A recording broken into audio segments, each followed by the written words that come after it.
Let's say you're creating a spreadsheet, doing some calculation with the speed and direction of motion of an airplane, say. I've already created the columns here, speed and direction, with their units. Always a good idea to include your units. Now, in A3, where we're going to put the speed of the airplane, it could be pretty much any value.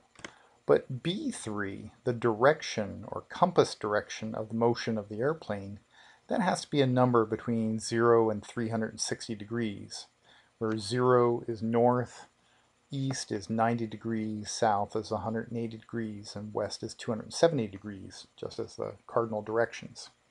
So if someone puts in 400 degrees, for instance, we want the spreadsheet to reject that.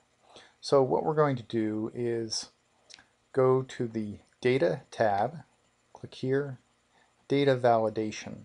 Notice I've selected B3 here. Before I do that, Data Validation, and we want this to be a decimal number between 0 and 360 degrees.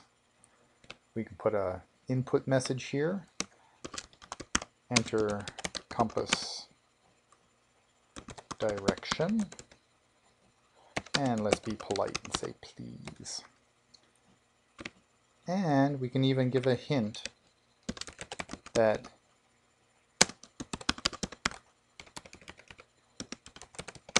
if they make an error, explains what the error was.